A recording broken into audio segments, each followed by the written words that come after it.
Bonjour à tous, on se retrouve pour un nouveau Texama Show, comme d'habitude pour l'actualité informatique et technologique de la semaine.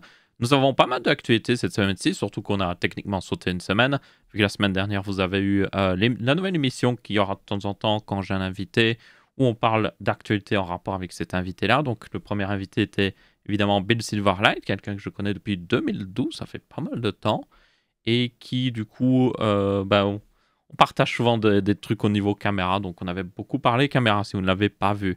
En attendant, on va reprendre les news ici. Je tiens à remplacer, je tiens à dire que ça remplacera pas toujours les Texama Show, ces émissions-là. C'est juste que là, la semaine dernière, il y avait quelques news, mais c'était un peu calme en fait, à l'approche de Noël, donc je me suis dit, ouais, autant remplacer le Texama Show par techniquement un Texama Show. Donc oui. Bref, dans tous les cas, pas mal de news cette semaine. Si vous avez une table des matières dans la description ainsi que sur la barre de lecture, n'hésitez pas à sauter vers le sujet qui vous intéresse le plus. Commençons tout de suite. La première news de la semaine concerne Minecraft et Java. Alors, vous allez me dire, Aurélien, tu n'as pas une chaîne Minecraft, c'est pas là que tu devrais parler de ça. En réalité, ça a plus de ramifications.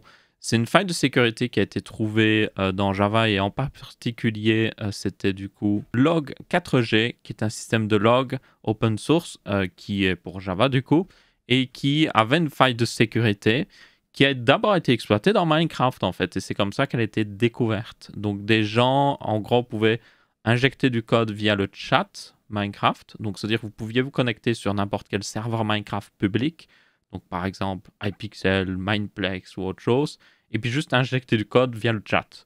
Ce qui est évidemment très dangereux, parce que ça permet de faire des choses pas très bien. Surtout que ça permettait d'exécuter des choses via Java, si je me souviens bien. Donc, yeah, c'était pas juste genre, oh, vous hackez le serveur. Genre, vous pouviez faire plus même.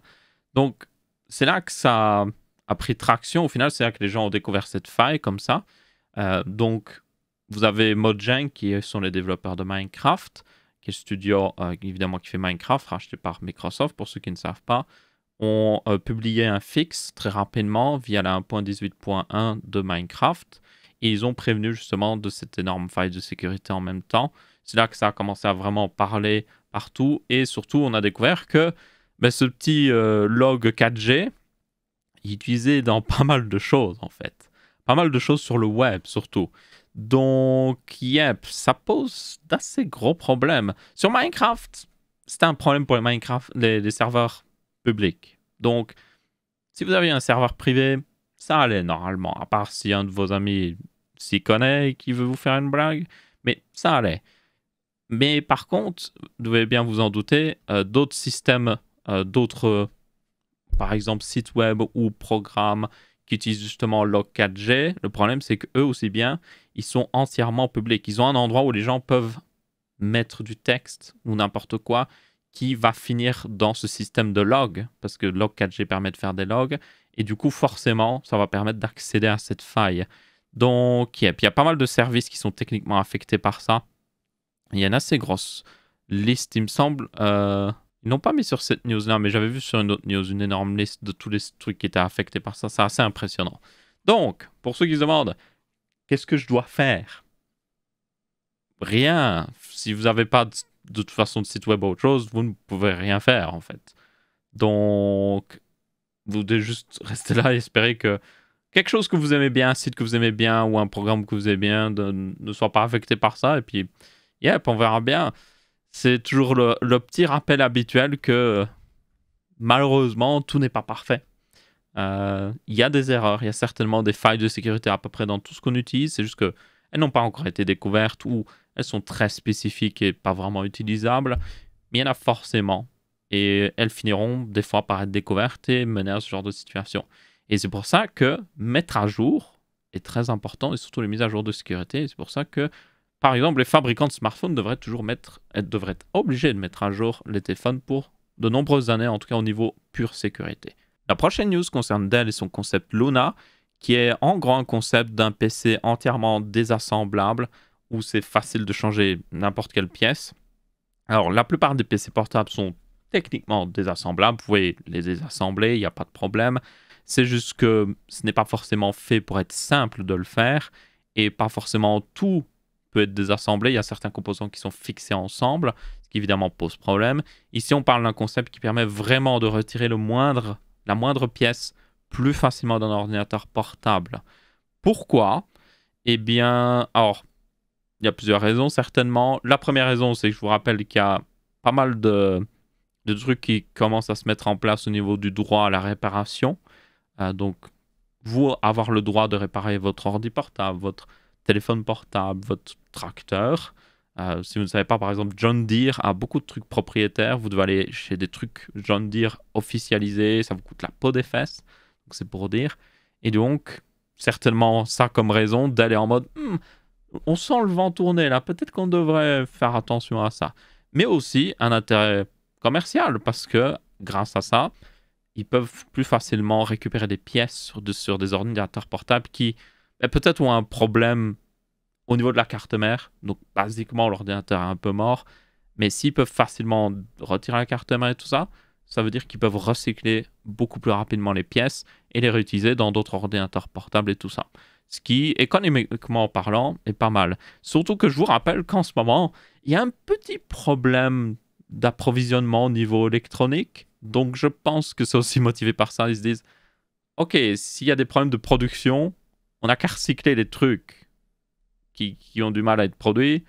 Et bon, évidemment, ça va prendre du temps de mettre un tel projet en place. Et il faut voir s'ils le mettent en place. Mais à mon avis, c'est aussi pour prévoir qu'ils ne soient moins affectés par les usines de production de ces composants et qu'ils puissent recycler plus facilement justement ces composants. Donc, c'est cool à voir, franchement. Après, selon moi, ça fait longtemps qu'on aurait dû déjà se mettre là-dessus. Surtout qu'à une époque, il faut savoir, à une époque, je me souviens, les anciens ordinateurs portables, ils étaient très faciles à réparer. Vous pouviez les ouvrir. La batterie, vous n'aviez même pas besoin de l'ouvrir. La batterie, vous pouviez l'enlever facilement. Vous aviez souvent des trappes d'accès pour la RAM et les SSD, enfin les disques durs plutôt. Genre, c'était très facile de changer les choses. Maintenant, c'est de plus en plus difficile. Oui, certains de ces sacrifices ont été faits au profit d'un ordinateur portable plus fin, un ordinateur portable plus léger, c'est sûr. Mais je pense, franchement, surtout quand on voit ce concept qui est plutôt fin, qu'on peut, surtout maintenant avec la technologie qu'on a en 2021, designer un ordinateur portable très facile à réparer et qui est genre agréable à utiliser et qui est très fin et tout ça. Vous avez Framework d'ailleurs qui existe. C'est un ordinateur portable.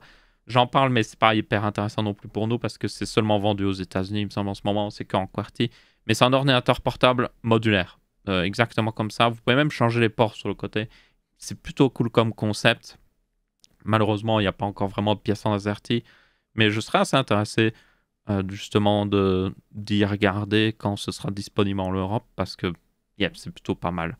Mais bon, dans tous les cas, pour tout ce qui est réparation, le problème c'est que c'est pas... moi, je rejette pas la faute à Dell de ne pas avoir fait ça plus tôt, ou je ne rejette même pas la faute à Asus, MSI de ne pas le faire maintenant, parce que ce sont des entreprises. Ne pas rendre leur ordinateur facilement réparable, bien souvent, ça leur rapporte plus. Surtout que c'est du temps des ingénieurs, ça rend peut-être...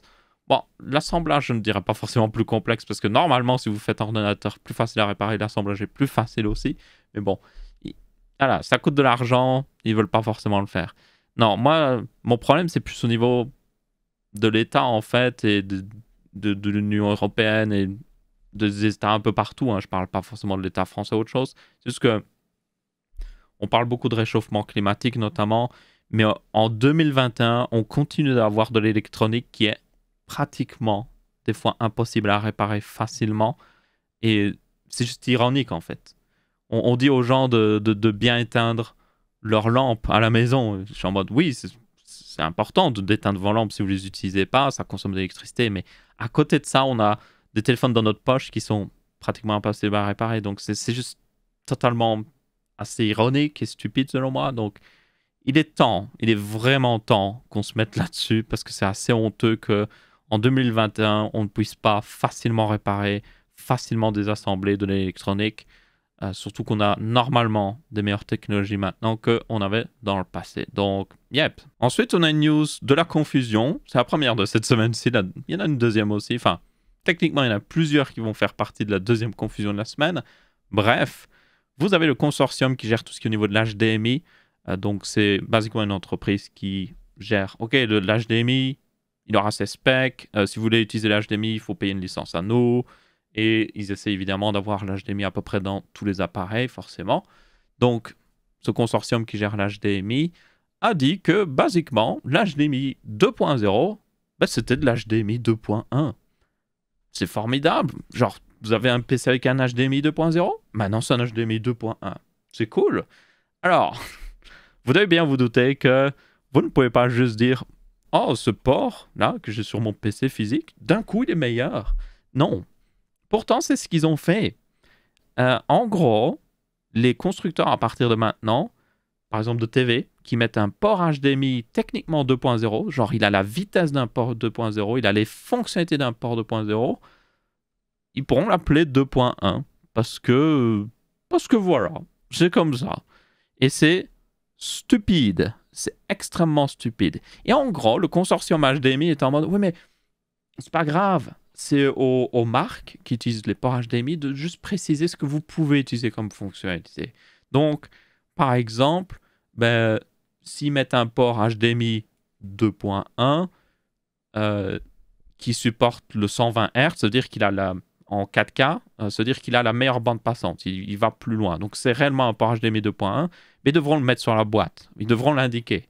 S'ils utilisent par exemple la fonctionnalité ARC qui est présente dans HDMI 2.1 qui permet de passer le son à une barre son, ils devront le préciser encore une fois sur la boîte. Mais ça veut dire qu'ils peuvent aussi faire techniquement un port HDMI 2.1 qui ne supporte pas le 4K 120 Hz, mais qui supporte ARC. Hein. Donc ça, en gros, je ne sais pas ce qui leur est passé par la tête, mais ils se sont dit, on va rendre tout compliqué, sans aucune raison. Parce qu'au moins, avant, c'était genre, oh, ben un HDMI 2.0, c'est un HDMI 2.0. Un HDMI 2.1, ben je sais que j'aurai ces fonctionnalités dessus. Je ne comprends pas. Et vous devez bien vous en douter, quand on laisse la responsabilité aux marques de dire ce que peut faire quelque chose, ils vont pas forcément le faire. Ils vont mettre en grand HDMI 2.1, mais dedans, en fait, ce sera de l'HDMI 2.0. Donc, c'est extrêmement stupide. C'est ça que je dis, c'est la news de la confusion. Je ne sais pas pourquoi ils se sont décidés de faire ça. Ça rappelle, oui, la situation, il le précise ici, avec l'USB aussi, où c'est n'importe quoi. Vous aviez l'USB 3.0 qui est devenu l'USB 3.1 Gen 1 et qui a après été renommé en je ne sais plus quoi. C'était aussi n'importe quoi. Donc ouais, je comprends pas pourquoi ils font ça. C'est juste stupide. Je comprends vraiment pas. Donc ma foi, si vous achetez un appareil avec un port HDMI 2.1, faites attention que c'est peut-être un port HDMI 2.0 en fait. Ensuite, vous en avez marre de Twitch, vous en avez marre de YouTube Gaming, qui techniquement existe, ou de Facebook Gaming. Eh bien maintenant, vous allez bientôt pouvoir streamer sur TikTok. TikTok Gaming peut-être, je ne sais pas. Bref, TikTok a lancé une application de live qui supporte même, genre, pas les vidéos verticales, enfin, ça supporte les vidéos verticales, mais aussi les vidéos horizontales, et qui a même, genre, des fonctionnalités de capture de jeux. Donc, vous pourriez streamer des jeux sur TikTok. Oui, votre rêve est enfin complété, vous pouvez streamer vos jeux sur TikTok. Fini d'utiliser Twitch, fini d'utiliser YouTube, c'est formidable. Le futur est vraiment incroyable. Du coup, ça utilise d'ailleurs le code d'OBS en réalité. Alors, je ne sais pas si... OBS est open source, mais ça ne veut pas dire pour autant que tout le monde peut juste faire ce qu'ils veulent comme ça, des fois. Enfin, techniquement, ils peuvent, mais il y a une question de respect aussi derrière comme ça. Donc, à voir. S'ils participent au projet OBS, genre par exemple, s'ils donnent de l'argent au projet OBS, que font certaines entreprises, là, je dirais, OK, il n'y a pas de problème. Mais bon...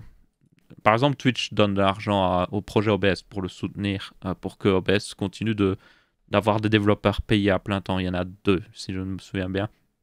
Donc, bref, je ne sais pas trop pour cet aspect, mais en gros, oui, ça vous permet de streamer.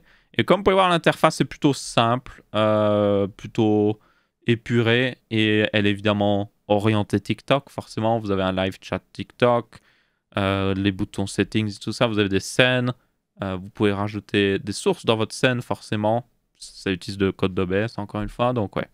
Et plus sérieusement sur le fait que vous allez vraiment pas pouvoir streamer sur TikTok. Je ne sais pas si beaucoup de gens seraient intéressés, mais ça montre clairement que TikTok est intéressé de se lancer dans le streaming de jeux vidéo, parce que sinon, ils n'auraient jamais fait ça. Ça semble logique. Donc oui, peut-être que Twitch va avoir à se préoccuper de plus de concurrence maintenant. C'est un marché avec d'ailleurs énormément de concurrence, il faut le savoir. Même si Twitch domine pas mal au niveau anglais-français, par exemple, si vous êtes au niveau portugais, donc avec notamment le Portugal et le Brésil, Facebook domine. Genre Facebook Gaming, c'est les plus grands là-dessus. Et donc ouais, les gens se doutent pas, mais il n'y a pas juste le marché anglais-français. Le marché anglais, évidemment, est énorme, mais les autres marchés aussi peuvent être assez énormes. Tout ce qui est japonais, indonésien, philippien. Genre les Philippines, vous avez plus de 100 millions de personnes qui habitent aux Philippines. Donc c'est un énorme marché aussi à prendre. Et du coup, TikTok est forcément assez populaire dans pas mal de pays. Donc c'est un marché à prendre pour eux. Ça me semble assez logique. Donc je suis curieux de voir ce que ça donne, honnêtement. Peut-être que vous avez un gros streamer Twitch qui va signer avec TikTok. Zerator sur TikTok, à quand? Je vois très mal Zerator sur TikTok, mais bon. Ensuite, on a une autre news qui concerne les possesseurs de tablettes, avec le fait que Android 12L, je vous rappelle, qui est fait pour les tablettes, est sorti avec une nouvelle bêta, mais cette fois-ci, c'est une bêta que vous pouvez actuellement installer sur du matériel. Le seul problème, c'est que la plupart de ce matériel, c'est les pixels. Bizarrement, oui. Et du coup, une seule tablette, qui est la Lenovo Tab P12 Pro. Donc, une tablette assez peu connue et qui coûte assez cher. Donc, il n'y a pas, par exemple, les tablettes de chez Samsung, ce qui est assez logique en réalité, ou même n'importe quel autre constructeur qui existe. Donc, c'est un petit peu dommage, mais bon. Dans tous les cas, moi, j'attends assez bien avec impatience Android 12L. J'espère qu'il sortira justement sur plus de tablettes, parce qu'à l'heure actuelle, l'expérience Android sur tablette est pas mal. Elle a toujours été pas mal, mieux que iOS par le passé. C'est juste que entre-temps, Apple a eu le temps de développer beaucoup plus l'iPad, surtout que l'iPad est la tablette la plus populaire qui existe, c'est celle qui se vend le plus. Donc ils ont développé pas mal, et ils ont même sorti iPadOS. iPadOS n'est toujours pas parfait, mais c'est meilleur qu'Android, clairement. Surtout, il y a beaucoup plus d'applications qui supportent iPadOS que d'applications qui supportent une tablette Android. Après, la raison pour laquelle aussi ils font ça, c'est évidemment pour les téléphones pliables, mais aussi des téléphones à très gros format, afin d'améliorer juste l'expérience multitâche et tout. Et plus transformer Android en une sorte de vraiment système d'exploitation que vous pourriez utiliser sur un PC en fait. Ce qui sera assez important dans le futur. Par exemple, si vous avez votre téléphone, vous le branchez à un écran, vous le mettez dans un dock, genre un dock qui est basiquement un ordinateur portable, avec un clavier et tout, et genre, hop, vous passez à un mode bureau. Vous avez Samsung qui a déjà fait ça avec Dex, mais j'aimerais bien le voir directement intégré à Android, ce serait génial, franchement. Et c'est très pratique. Surtout que vous avez juste besoin de votre téléphone. Imaginez, vous allez quelque part, vous êtes dans une chambre d'hôtel, vous avez un écran, vous branchez avec un adaptateur, un câble HDMI, puis vous pouvez utiliser votre téléphone comme, au final, un PC sur cet écran. C'est plutôt pratique, quoi. Surtout que pour la plupart des gens, ce serait suffisant. Et l'un des gros problèmes que je vois avec Android et les tablettes et tout ça de manière générale, de toute façon, Oh, j'ai essayé de switcher sur la même scène et ça fait des flashs noirs. Ouh, c'est dangereux, ça. Le gros problème que je vois avec Android, bien souvent, avec ma famille, par exemple, qui ont plus de mal avec l'informatique, c'est que sur Android, sur un téléphone, par exemple, par défaut, vous n'avez pas beaucoup de place. Il n'y a pas la place d'afficher tout. Donc, beaucoup d'options sont cachées, ils ont du mal à trouver les options.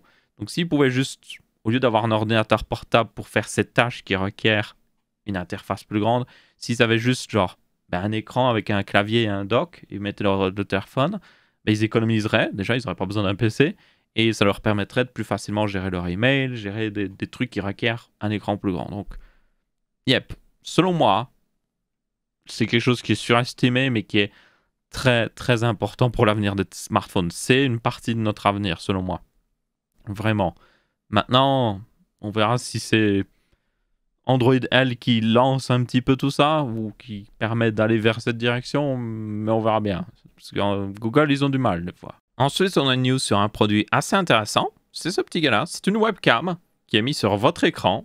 Donc, c'est une webcam magnétique qui peut s'accrocher en plein milieu de votre écran. Et il y en a qui vont être en mode accrocher une webcam en plein milieu de l'écran, c'est pas genre, je vais pas griffer l'écran ou autre chose. Quel est l'intérêt? Et l'intérêt, en réalité, mais je peux déjà en parler parce que là, actuellement, quand je regarde à droite, je regarde la caméra. Mais quand je regarde mon écran, je regarde là. Si j'étais par exemple, en call Zoom avec vous, bon, ce serait un peu bizarre parce qu'il y en a qui sont aux toilettes. Hein? Je sais qu'il y en a qui regardent aux toilettes. Il y en a aussi qui regardent avec leur TV et tout ça, donc ça va. Mais vous seriez sur l'écran. Donc ça veut dire que si je vous regarde pas vraiment en fait. Donc le but c'est vous mettez la webcam juste à côté de la personne. Genre sur votre écran. Comme ça, quand vous regardez la personne, c'est comme si pratiquement vous le regardiez dans les yeux, quoi. Et ça, c'est vraiment... C'est un problème qui n'était pas vraiment un problème avant 2020, mais après 2020, il y a beaucoup de gens qui se sont dit des fois, les webcams, c'est un peu embêtant. Il n'y a pas ce contact des yeux, en fait. Alors, il y a d'autres manières de le faire si vous êtes intéressé par ça, d'ailleurs. C'est un vrai problème pour vous. Une autre solution, c'est aussi un téléprompteur. Alors, je parle pas d'acheter un téléprompteur, mais en fait, vous avez des trucs, vous pouvez mettre un iPad, il y a un miroir, vous mettez la webcam derrière, et en fait, l'image de l'iPad est reflétée sur le miroir, donc vous le voyez, mais la webcam est derrière le miroir, et évidemment, la webcam, c'est un miroir qui n'a qu'un sens, donc la webcam voit à travers le miroir et vous voit. Donc, en gros, ça vous donne la possibilité de regarder vraiment dans les yeux de quelqu'un avec une webcam. Ça marche plutôt bien. Donc, si vous êtes intéressé par ça, parce que c'est très utile pour vous, vraiment, genre, dans votre métier ou autre chose, vous devez vraiment garder ce contact avec les gens et c'est un peu embêtant avec la webcam, ben, ça existe et ce serait même pas si cher que ça. Si vous avez déjà l'iPad, ce serait même pas si cher que ça. Donc, yep. Mais en tout cas, l'idée de la webcam est pas bête. Surtout que du coup, elle est magnétique, donc vous pouvez l'accrocher à peu près partout. Donc, vous pouvez quand même la mettre sur l'écran. Il y a une base, hein, on le voit mieux ici, voilà. On voit aussi juste ce petit pied où ils accrochent la webcam pour montrer une feuille de papier où vous pouvez être en mode ah oui, on peut faire ça, tatatam, et montrer à vos collègues, quoi. Donc, yep, c'est plutôt bien foutu. Donc, forcément, ça semble logique. La webcam est sans fil, donc ça transfère en sans fil. Il me semble, alors je sais même plus, il me semble que c'est à la base ou autre chose. Bon, il y a un connecteur sans fil, quoi qu'il arrive. Et forcément, il y a une batterie. Donc, au bout d'un moment, il faut la recharger. Donc, ça peut être embêtant, mais après, si vous le mettez sur sa base, ça doit recharger. Donc, yep. Et c'est beaucoup mieux, évidemment, que ces trucs-là, ces webcams qui sont en bas des écrans qui sont juste horribles. J'ai un ordinateur où la webcam sort de sous une touche. Vous avez aussi, sur certains ordinateurs, vous avez une webcam. Enfin, c'est juste horrible, les webcams en bas. Donc, yep. Ça, c'est plutôt une bonne solution, franchement. Ensuite, on va parler un petit peu carte graphique. C'est la deuxième news qui porte à confusion. Nvidia a annoncé la RTX 2050. Yep. Vous ne rêvez pas. Nous sommes bien en 2021. Ils ont annoncé la RTX 2050 pour ordinateur portable. Donc, le but de cette carte graphique, c'est évidemment de se mettre juste en dessous des cartes mobiles comme la 3050 et offrir quand même un bon niveau de performance. Donc, elle est assez étrange d'ailleurs, parce qu'en réalité, au niveau spec, vous pouvez le voir ici, elle a plus de coups d'accord qu'une RTX 2060. Yes, c'est genre... Hein? Comment ça se fait? Mais, forcément, il y a un mais.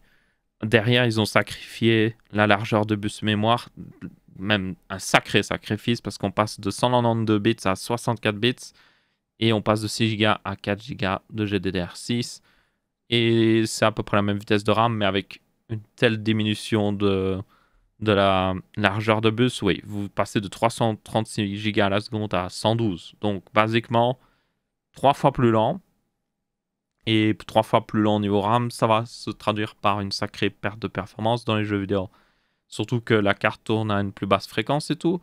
En gros, elle est faite pour consommer moins, elle sera de 30 à 45 watts. Donc ça va être une carte graphique pour les ultra portables. Ça va être pour les PC plus professionnels qui ont besoin de l'accélération des cœurs CUDA.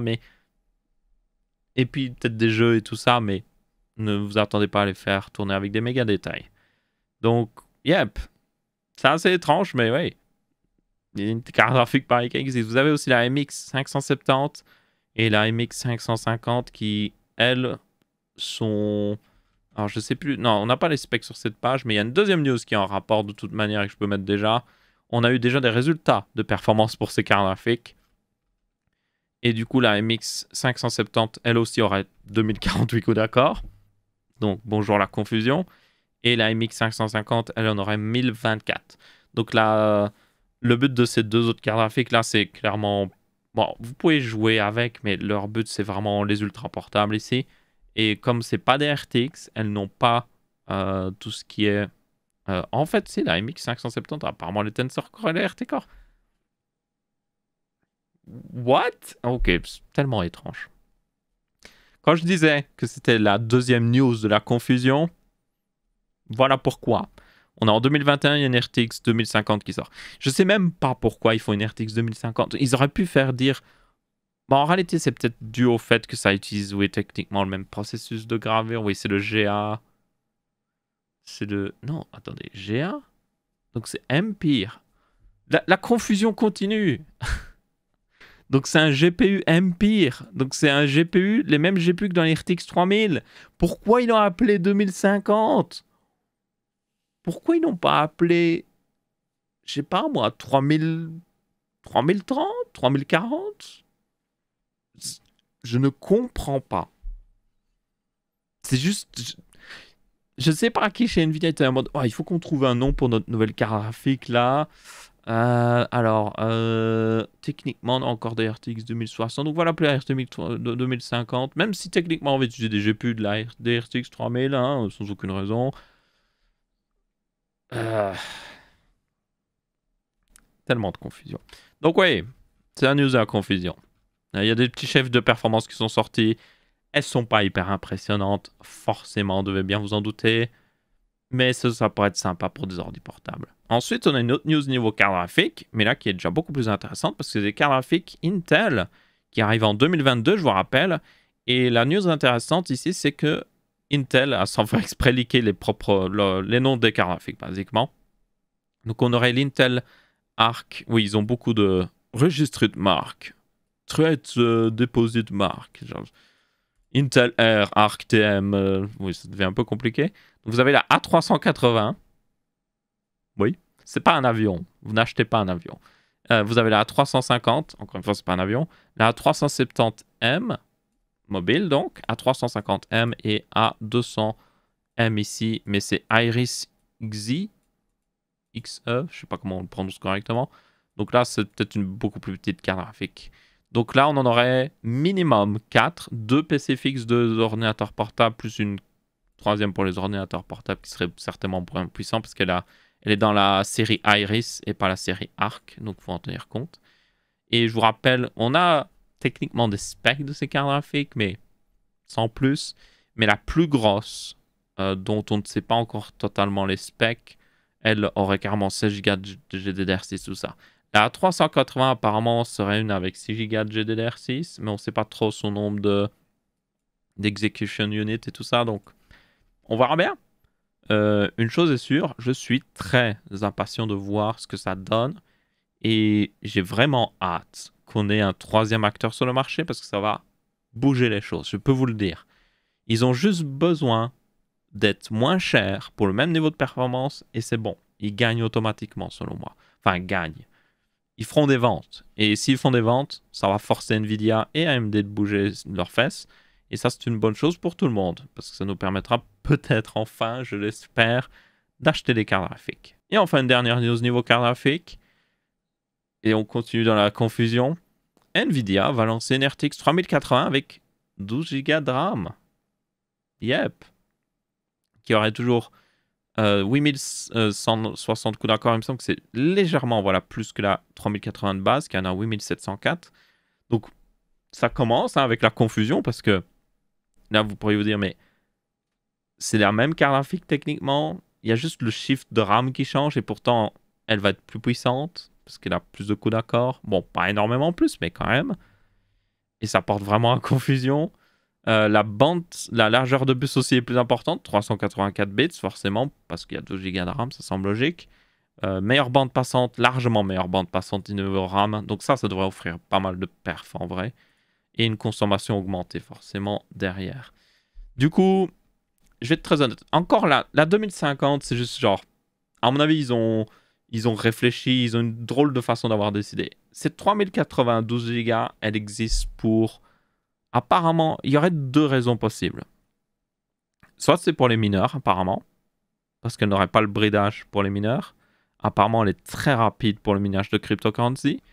Ou soit, moi, ce que je vois, c'est une manière pour Nvidia de relever le prix de la 3080, tout simplement. Donc la 3080, 10 Go, est vendue toujours techniquement 699 €. Ou 719 en réalité en Europe. C'est-à-dire que quand elle est réellement en stock, la Founder Edition, pas les modèles custom, mais la Founder Edition, quand elle est en stock, elle est toujours vendue 719 €. Même s'il n'y a pas beaucoup de stock, elle est toujours vendue à ce prix-là. Le truc, c'est que Nvidia, ils sont en mode ça rapporte pas d'argent, ça. Genre, on pourrait se faire beaucoup plus d'argent si elle était plus chère. Donc, ils se disent qu'est-ce qu'on peut faire? La ressortir à nouveau. Donc, vous lui rajoutez 2 Go de RAM, elle est un petit peu plus performante et tout. Mais après, derrière, ça leur permet de baisser une nouvelle carte graphique. Donc, s'ils veulent la mettre à 809 €, ils peuvent le faire. Personne ne pourra les empêcher. Donc, moi, ma théorie est plus là-dessus. Honnêtement, je suis pratiquement sûr que c'est ça. Et aussi, peut-être aussi la cryptocurrency. Donc, ouais. Une chose est sûre. Pour moi, Nvidia fait vraiment pas mal de mauvais choix en ce moment. Ils disent qu'ils sont là pour les gamers, qu'ils pensent aux gamers, mais après, ils font des très mauvais choix au niveau justement de ces cartes graphiques. Ça se voit que de toute manière, ces cartes graphiques ont été designées pour le minage de cryptocurrency. Enfin, ils ont pensé au minage de cryptocurrency parce que quand vous regardez les cartes d'AMD, les 6700 XT et les 6800 XT, qui sont aussi performantes que les cartes Nvidia pour le même prix, elles sont pas très bonnes en minage de cryptocurrency parce que visiblement AMD les a designées pour éviter qu'elles soient trop bonnes en minage de cryptocurrency afin de diminuer leur intérêt en fait. Parce qu'ils avaient déjà eu le problème en 2017 où ils avaient vendu énormément de cartes graphiques et puis quand il y a eu le crash à ce moment-là des cryptos, il y avait plein de cartes graphiques sur le marché de l'occasion et ils n'arrivaient plus à vendre de cartes graphiques neuves, basiquement. Donc ils se sont dit, ouais, ça nous a rapporté beaucoup d'argent, mais ça nous a après tiré dans le pied. Du coup, ils se sont dit, yep, cette fois-ci, on évite. Et puis Nvidia à côté, ils sont en mode, yes, le hash rate goes brrr. C'est vraiment ça. Quoi. Bref, je tiens à préciser que j'ai rien contre le minage de cryptocurrency quand c'est fait de manière respectable, selon moi. Les gens qui ont 3000 cartes graphiques dans un truc de stockage et qui font tourner à plein régime, là j'ai beaucoup plus de problèmes. Mais si vous minez des cryptocurrencies chez vous avec votre carte graphique, je n'ai pas un problème avec vous, je tiens à le préciser. C'est juste que Nvidia aurait pu aider pas mal à cette situation dès le début. Ils auraient pu éviter quand même que ça arrive, ou en tout cas que ça empire à ce point-là. Évidemment, il y a des problèmes de production, il y a des problèmes d'approvisionnement de composants et tout ça. Mais ouais, selon moi, je sais pas, sans faire exprès, ils savaient pas forcément, ils pouvaient savoir que ça allait arriver en vrai. Ils ont contribué au problème en tout cas. Et du coup, c'est à peu près tout pour ce Texama Show. J'espère que vous avez bien apprécié. Si c'est le cas, vous pouvez laisser un petit pouce bleu. Si ce n'est pas le cas, vous pouvez laisser un pouce rouge. On se retrouvera pour un prochain live, que j'allais dire. Non, j'ai live la dernière fois, ça m'a perturbé. Pour un prochain Texama Show, je vous dis ciao ciao.